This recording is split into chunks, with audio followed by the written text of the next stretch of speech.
put this up because I believe that every child is a gift. I have chills when I think about it. I've been to schools talking to students in various grades about relationships. And often I will start by saying, good morning, good afternoon, students. I'd like to ask this question. How many of you were told that you are a gift? Just raise your hand. There might be 2 or 3 in the class. Then I will say, if you were not told you were a gift, what were you told? And the answers are partly here. Some children will say, they told me I was a mistake. They told me I was an accident. And they go on to talk about, well, they wanted a boy, but they got a girl, and they wanted a girl, and they got a boy. There's a lot of pain some people have just in their basic identity. So as parents, we have to discover their giftedness. These children are gifts and they are gifted. So as we think of this evening about positive discipline, let's look at it this way. Discipline with love.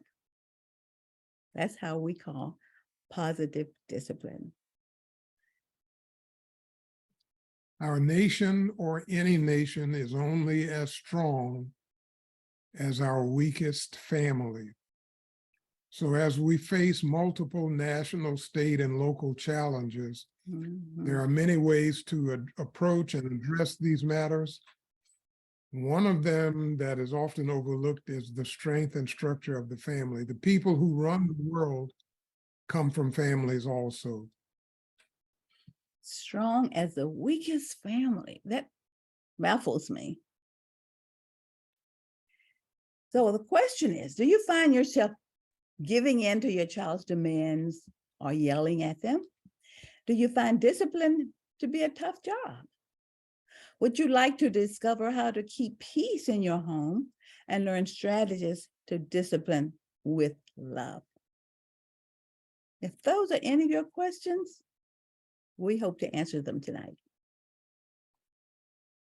So our overview is we're going to look at what does discipline with love mean?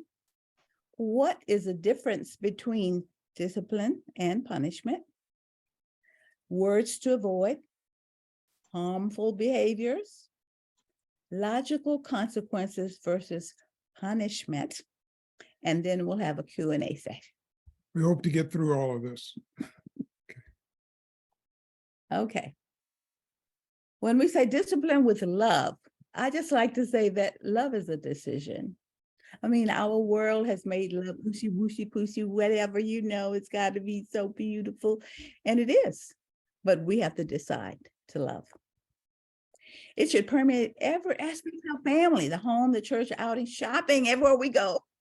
We should be letting that love shine. Now, the basic principle of discipline with love, when love is applied in all disciplines, the child's self-esteem is always considered. It is always important to consider the impact of words on the child. Once a word is spoken, can't bring it back. You can't take it back. There's a situation that I'm familiar with where a mom and her teenage daughter got into a vicious argument. I mean, it was vicious verbally and non-verbally, minus the physical punching. And in the midst of this back and forth and bickering and yelling and screaming, the mother blurts out, "I should have aborted you." Those words out there. Then it got really quiet. It got bone-chilling quiet. And even though mom regrets and repents and apologizes, those words ring in that daughter's ear. That's not love. That's emotional chaos. And even though you don't mean it, you don't intend for that to happen, it's too late.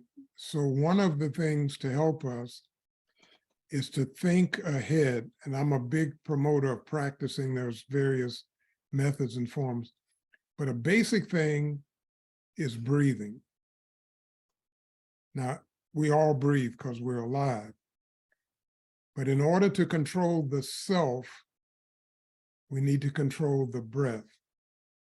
And intentional diaphragmatic breathing will help the parent, the adult, garner their emotions and expand the capacity of the brain to help us solve the problems. There's more to this than what we're presenting, but this is a basic thing: breathing, diaphragmatic, intentional breathing. See, if we just let that soak into our brains will remind us when we're getting upset with our child to breathe. Instead of screaming, you'll just breathe. Not sighing. Yeah, remember, no No sign. sighing. Don't go, that's out. No. That's not breathing. That's the wrong way to breathe. Yeah. All right. So we want to remember that once communication is transmitted, it cannot be retrieved. We can say, I'm sorry all day, but you can't take it back. So one way to do things, this is just a tidbit, is to think about options and various ways you could interact, respond, or initiate. There's some methods to do that. So we want to understand this evening the difference between discipline and punishment. Some people may think they're the same. Some may think they're different. So we want to just kind of look in on really the root word of these words and figure out, what is it? Or is there a difference? Let's look at the root word, discipline. It's a disciple, a learner. Our children are learning from us the moment they are born. And on that point, everything is education. Everything, intentional or not, they're learning. In my book, I'm reminding you that every moment is a learning moment. Every moment is a teaching moment. Our children are learning from us. So discipline is training that develops self-control. We want them to be in control of themselves. We want them to make a decision and do what they're supposed to be doing. That's self-control. Now, punishment, on the other hand, is punitive action triggered by anger or embarrassment. You get angry with a child and you punish. Now, the purpose in punishment is to inflict pain, a hurt, and focus on what they have done, what you did yesterday, what you just did. And the attitude usually is frustration on the part of the parent. They're hostile, upset, high blood pressure. I mean, all those things come into play. But the outcome is fear and guilt. I don't know. Bill has shared with me some of the things in his childhood where fear and guilt was. Well, just briefly, my dad died when I was 6. My mom was a widow at 29 with 3 children. I'm the oldest. My sister is 2 years younger, and my brother is 9 months old. My mother was a strong-willed, choleric personality, no nonsense, business all the time. And she had a mantra that said, "Boy, don't you know I will kill you." From the time I was 6, because that's when life caught me, because Dad died and I knew that something had changed. And Mom was always a challenge, but he would shield and protect me. He's no longer there. So the thing, I did not fear God, I feared my mother. And I'm being honest there.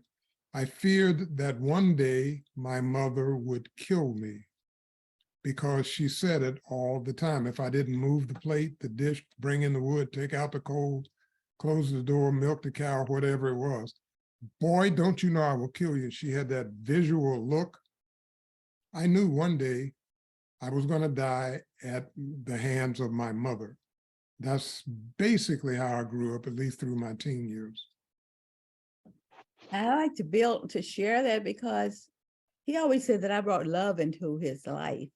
And I'm thankful that I had an opportunity to do that, because he doesn't remember his mother ever saying, I love you. I don't remember ever hearing, I love you, ever. I'm not saying she didn't say it. I just can't remember it. And so what we want our children to remember, saying it and being it, being that love, getting rid of that hostility, sorry. So the purpose of discipline is to train for correction. Correct future things. Each day shouldn't be a battle of the same old thing. But it's done in love and concern on the part of the parent. So let me just interject here. When it comes to us as parents, we have hot buttons, right? There are issues that just make us jump and scream. And most of the time, our children know what our hot buttons are. They know where it is, what it is. So if this, let's see, if my thumb is the hot button, my child can push it anytime they want to. The hot button might be something that is said or done, not said or not done. I could be getting an award, reading the email, cashing a check, and they can push my hot button and make me jump. My job is to rewire my circuits so that the next time they push that button, it doesn't work. See, our children are smart. They know what to do to get you upset. Even if they get punished for doing it. Some of them will relish that they got you. So we want options. I want 6 options myself. We can talk about that at a subsequent time. So love and concern, that's what we want our children to feel secure, that they can trust us, that my parent, what they say, they mean it. And that way they can trust you. Rather than, oh yeah, I heard what dad said, but yeah, he's not going to follow through on that. So we're going to think about things we can say that will stand, and our children won't be testing us to see if we mean it or not. They'll test us though. So let's think. Sometimes when certain things happen, we have a tendency to threaten. What does a threat sound like? I mean, something happens and you may threaten your child. My mother would say, boy, don't you know I will. She was always, boy, don't you know I will kill you. What's a threat? Hopefully not near that, Bill.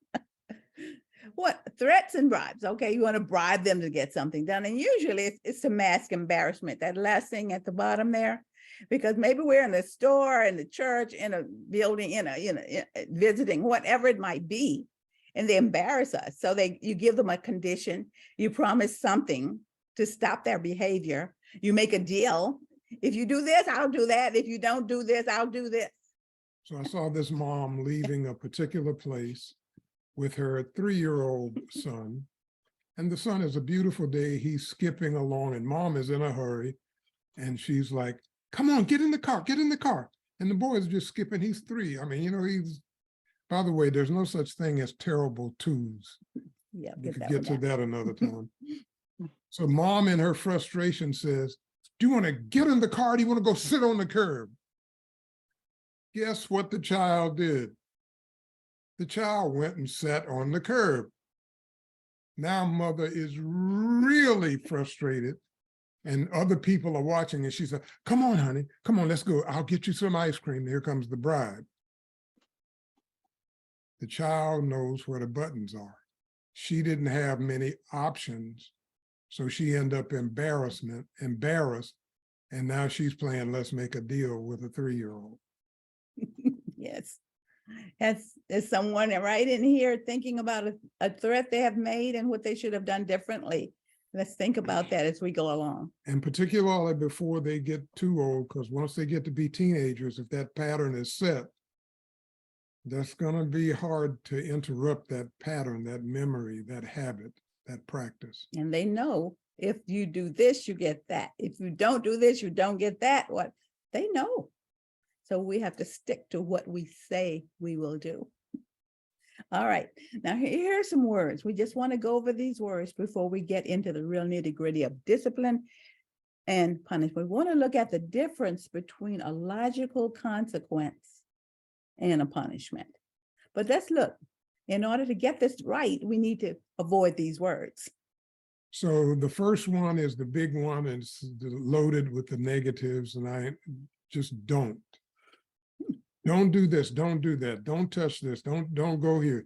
No, you can't. So I'm going to test everybody on this call here. Right now, ladies and gentlemen, thank you for joining us. Don't think of the Washington Monument. What did you just do? Did most of you think of the Washington Monument? But he said, don't Now, think of it. I want to use my best English. Ladies and gentlemen, please do not think of that monument downtown on the mall. Did it just get bigger and brighter? You're thinking about it. So negatives only get reinforced. Don't make me late. Don't be late. Don't do this. We're reinforcing. Don't run. You ever seen a child running? You say, don't run, and they keep running, and then they wonder. So what we want is to say what we want. Instead of don't run, what do you say? You're going to say what? Somebody chime in. Slow down. Walk. Walk. Walk. Walk. Yes. You can say stop. Now, if there is an emergency, you got to take action. But think about what you want. You have a much better chance of accomplishing that. And said, we don't want to be late for getting out of here in the morning for school. Well, you said, don't be late. What do you want? We want to leave at 7 o'clock on time.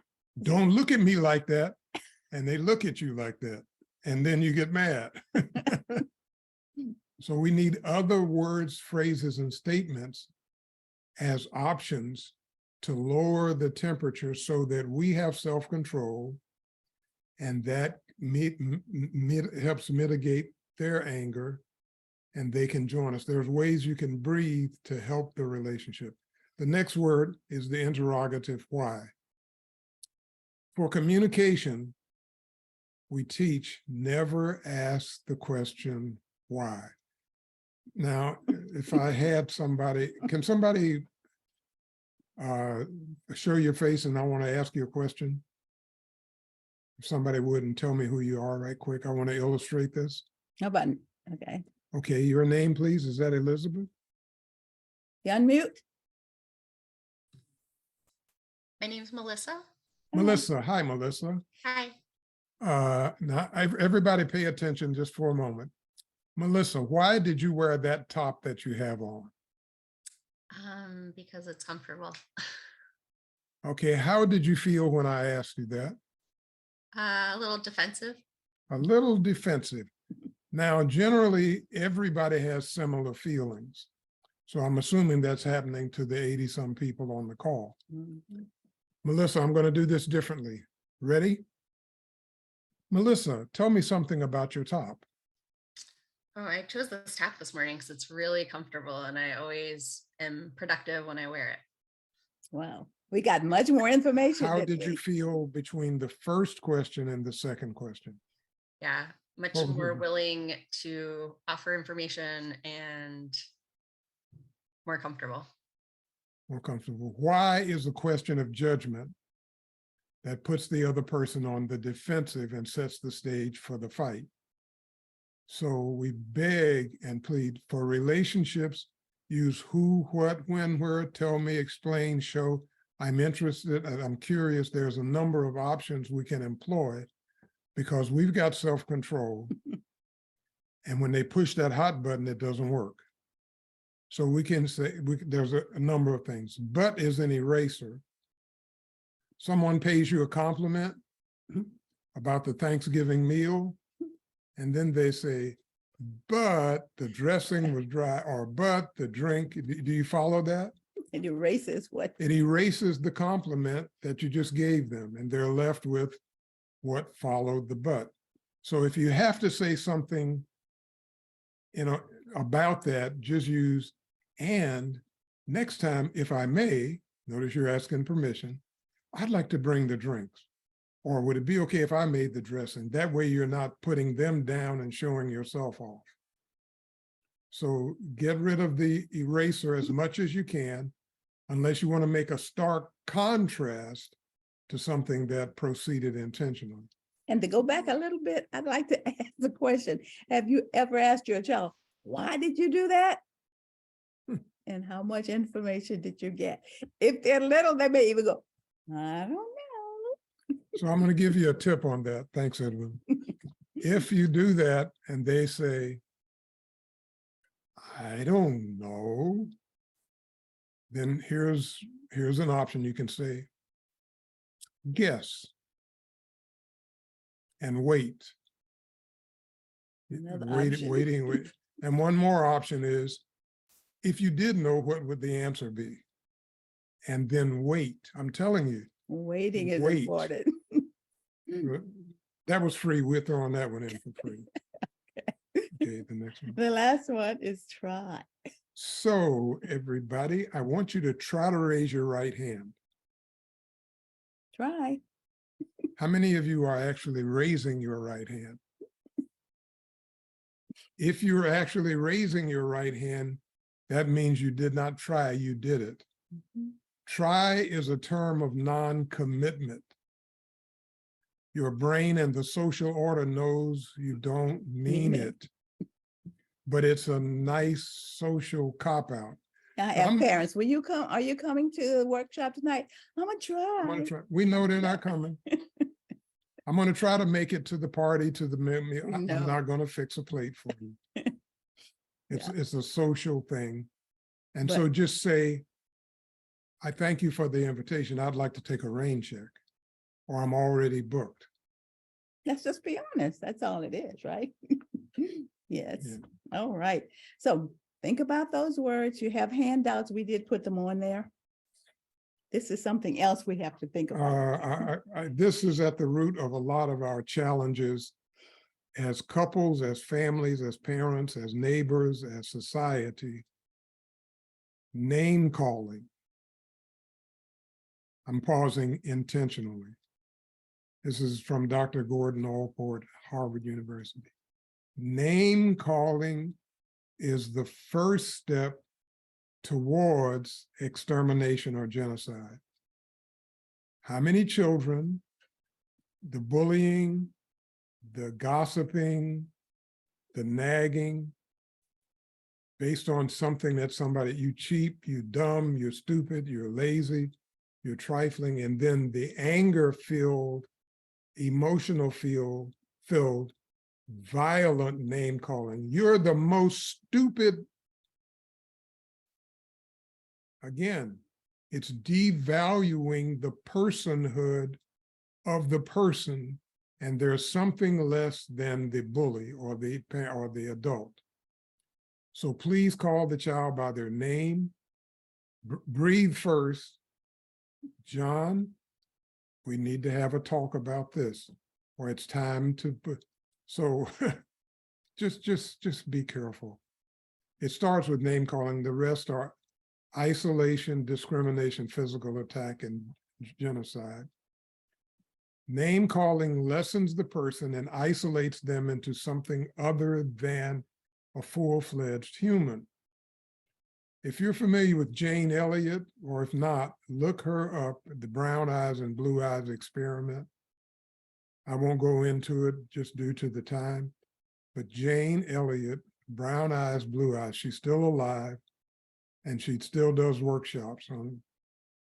So the isolation leads to discrimination, where we now treat the person as part of a group. They can be physically attacked and sometimes murdered, or sometimes they commit suicide. So the caricatures, the cartoons you see used in the media for various aspects of life, I won't even name any of them, is putting people down and devaluing them. And other people laugh, oh, look at them. Yeah, they're right. Please don't, and don't do that at home. Don't do that to your children. Because see, sometimes bullying starts at home and children get to school and the same thing continues. And they might act out at school differently than at home, or they might act out at home differently than at school. We can teach children how to diminish the power of the bully. I do workshops like this. But I like for the parents to attend so that the whole family can be on the same chord, because the children might bully one another. Yeah. Any questions here? This is known in PubMed.gov as lethal maltreatment. Okay. See, here the caution is getting angry at our child. It's usually when it happens. So remember, breathe. So let me share something. We have a child, she's an adult now, but she was a strong-willed child. She was in 6th grade and she wasn't doing her math correct. And so I stopped cheating for her on correcting her homework and just told them, instead of highlighting how many problems are wrong on the page, I just said there was a number of problems. Well, Dad, which one? I said, you'll have to do them all to figure out which ones, and I expect you to get them all right, because with algebra and things like that, you can know when you're right. Oh, watch his This is face. my daughter. No. So I breathed and I said, very controlled, I said, I'm going downstairs. I had a whiteboard downstairs on the wall. And I said, I want you to join me and bring your paper.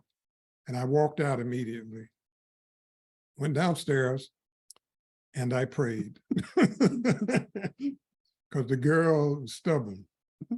And I waited without saying, I wasn't badgering her. I didn't say, hurry up, I got other things to do. You know, you're not the only. I didn't go that route. I just breathed and waited in silence. And after about 4 minutes, I heard something. I don't know if I can imitate it here. Like, can you hear my foot stomping? She was moving. It was very slow. And she stomped down the steps one at a time. Bang, bang, because she's trying to rattle me, right? So she gets in the room and I said, thank you so much for coming. Would you please put up one of the problems? And she got a marker and went boom, boom, boom, boom. She's looking for my hot button. I looked at the board and I said, I'm not sure which one of that is. Would you guide me a little more carefully, please? And after about 5 minutes of that going back and forth, she erased everything and we got it on. That's the only time it happened. If I had pulled the, I'm your father, I paid tuition, you, me and your mother, then she's got me. So I'm gonna breathe, be controlled, and be patient. It took longer than it would have otherwise, but it only happened once. Okay. It takes time. Love takes time. I mean that, because many times when you're dealing with your insides and how angry you're getting. So rather than that, what do you want to do? Breathe. And say, I want love to come out. I want this child to know that I care about her. And stay away from calling her, well, you've just been stubborn and you're just that these names. You're strong. You so mean, you know, without all of those words. My thinking during that process was, this is going to be fine. I didn't know how long it was going to take. All right, we're ready to look at natural consequences, logical consequences versus punishment. Now, basically, we know what a natural consequence is. Natural consequence put your hand on the stove and you're going to burn yourself. You jump off a building, you probably get hurt, kill yourself. That's a natural consequence, Now, what we want to look at tonight is logical consequences versus punishment. Got 20 minutes. Now, Bill and I, this is what we recommend. Before you try this, the requirement is having a family meeting. We'd have meetings with our family every day. How are things going? What happened? What do we need to change? And this is where you have a chance to clarify your expectations. The children don't have to wonder, well, what am I supposed to do when I get home? Should I do this? Should I do that? What does my parent want me to do about homework when I have a game? All of these expectations can be talked about. Everybody is those employed. Do you have work meetings, weekly business meetings, administrative meetings? We have meetings at work and in the community and for our clubs and organizations. A lot of people don't have family meetings. Okay. Family meeting. So you decide on your consequence. All right, Johnny is 16, he can drive. You decide what time you want him to come home. You decide if he's going to buy the gas when he uses the car. You decide whatever it is that centers around that car situation. And what are the logical consequences if these expectations aren't followed? So he'll talk about it. So, well, if I come in late, you can just take the car from me. He said that, see? And you said, okay, that sounds good. If you come in late, I heard you say we're going to take the car from you. How long? He said, well, a day, a week, or whatever you decide. So you're talking to it. Then if he says a day, well, you may say, well, I think we should consider a few more days. And then, but you are talking. You're not fussing. You're not fighting about it. You're clarifying your expectations. So you have the child verbalize it, any age. That 2-year-old, verbalize what it is you want. That 20-year-old, verbalize it. You're not doing it, well, you repeat what I said. That's not kind of way. It's allowing the conversation to flow so you can say, well, what do you think? What are your suggestions? So and then we're doing this prior to implementing the logical consequences. So you might want to have a few family meetings. We can discuss that. And you've talked about the logical consequence, so that way the child knows what is expected. See, it's not, because if it's something that comes out of the blue, that's when it feels like a punishment. You go out, the child doesn't come home when he says he does, and you say, well, I'm taking the car for a month. I mean, those exaggerations of punishment, he feels punished. Then you get angry, and then the child starts screaming, and you start screaming. These kind of things happen because we don't practice before. Have that family meeting. Decide on weekly checkups or daily checkups. We did. Whatever works. Yeah. All right. So let's look at logical consequence is a reasonable and predictable outcome as a result of a given behavior. It occurs when both the parent and the child come to a clear prior understanding of exactly what will follow if the child does or does not do something. In here, it's important that both parents agree. One of the things that helps children is when both parents agree, whether the couple is together or not. In the case where there's shared parenting and there's 2 different households, we ask the parents in both households to be as similar as they can in all of the things relevant to the child: the bedtime, the diet, the homework, the television, the entertainment, the language, the computer, the use of the tablet, exercise, visiting. Both parents agree, and other caregivers, grandparents or others. It's so important so that the child can't play divide and conquer between parents or grandparents. And some grandparents really are challenging. They I guess ask you for know. problems. Yeah. So these are some of the basic foundational things to help stabilize the environment and the relationships so that the behaviors are more in line with what you want. Relationships and behavior want to be balanced. You have that understanding between you and your child. Please avoid using the children as weapons for the other parent Mhm. in those situations. And using the parent as weapons. Well, I'm gonna tell your dad and he's gonna beat you. You know, that. All right, no more about that. Okay, so these are the steps in applying logical consequences. We're gonna look at that, and then you can show us some examples of maybe you're having challenges with. We can talk about those. But first of all, your choice is choice. Now that seems strange, but when you're under that meeting and the child understands what's going on, the expectations are clear, they can choose that, whatever it is you're talking about. See, there's a choice. The tone of our voice should be very friendly, respectful, acceptance, and love. Let me say there with the tone, if you're too upset to address it with control, something happened and you're really upset and angry and disappointed, say, this is something we need to address.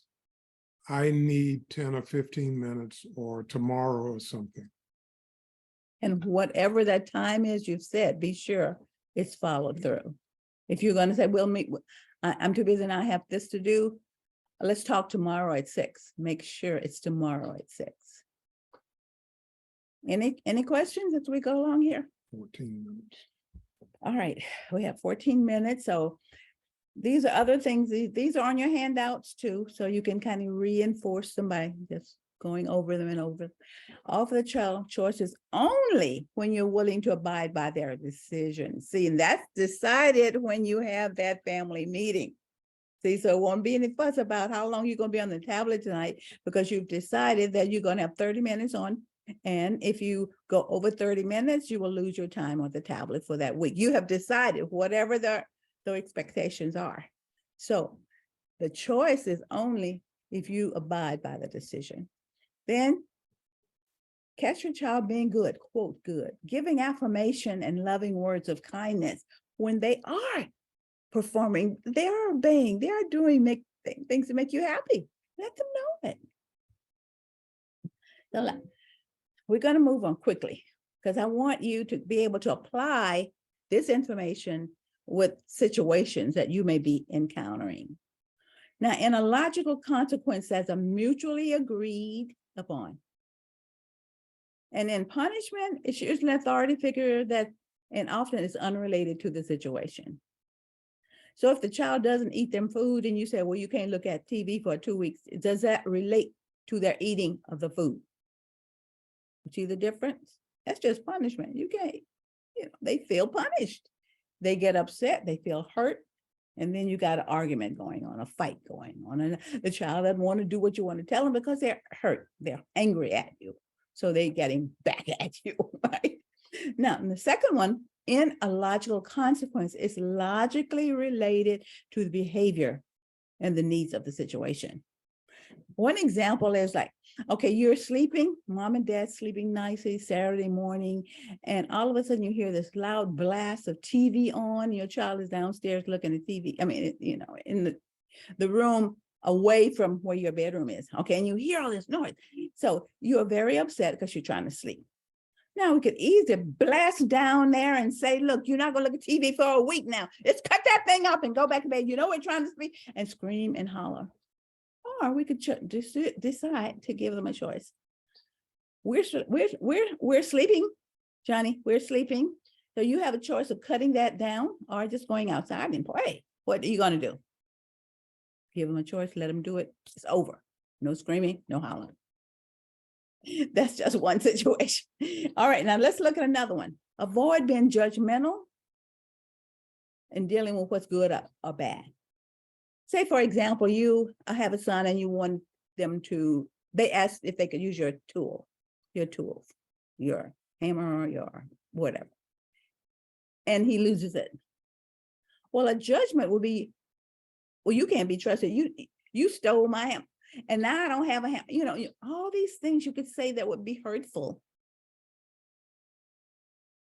comes out when you punish, involving you're bad, you always do it wrong, those kind of things. Those words are not there when we are having a logical consequence. It deals with what happens now, not what you did last week. Teaches the child to be responsible for his own choices. And be careful with the pronoun you, because you is regarded as the official attack pronoun. So you use I'm sad or disappointed rather than you're bad or you break everything. Just a point there. Yes, and if the children say they have toys and clothes all over the floor, rather than saying, well, you never do what I tell you to do. I told you to pick up those clothes 5 minutes ago and blah, blah, blah. And you just go, and the children just playing on, ignoring all the chatter. But if beforehand, you have already talked about what's going to happen if those clothes are left on the floor. You've already talked about what's going to happen if the toys are left on the floor. So you decide what's the consequence. If you leave these toys on the floor, I sense that you want to have them tomorrow. So we're going to put them in this bag and put them away for a week or for a day or for whatever you decide. That's a logical consequence rather than saying, well, you can't look at TV this week because you didn't clean up your floor. Is this getting clear? The logical consequence rather than throwing out punishing words. This is also on your handout, so I won't go through every one, but it makes a difference and forces a child to obey you when you punish. And remember, you have that pain, you inflict in pain, and sometimes you like the feel of it because you think you're so angry and you're so mad and I'm tired. I just came from work and nothing went right there, so you're taking it out on your child. But when you have a logical consequence, you want to lead the child to a desirable behavior and train them for the future, not just for the day, but I might say that I did learn to love my mother. Yes. I've talked about her, but it took a long time, but I learned to love her and appreciate and respect her before she died, long before she died. And I thank Bill for saying that because he explained to me how he learned to love her. So he was looking and walking in her shoes and what was happening to her when he was 6 and his father died. And being able to come to the realization of she was doing what she could. So we just want you to remember to discipline with love. Think of a logical consequence that can happen. I can share you this one lady, she said her daughter would have our clothes all over the floor in her bedroom. And so she was going to vacuum the next day. And she said, Susie, I will vacuum in the room. And if your clothes are there on the floor, it'd be difficult for me to vacuum. So I'm going to be coming in, vacuuming the whole house that day. And so you decide if you want to keep your clothes, you will hang them up and have the floor clear for me. Or if they're there, I'll just put them in a bag and we'll put them down in the basement. And one lady even said, we'll give them to thrift store. But see, this is what you decide in the family meeting. Now, if you don't keep your room clean, what are we going to deal with it? You see, all of that is planned beforehand. It takes work, takes time. Do you have any questions? You want to fill your child's love cup. And remember, you're the most important person in your child's life. Embrace your responsibility and enjoy the journey.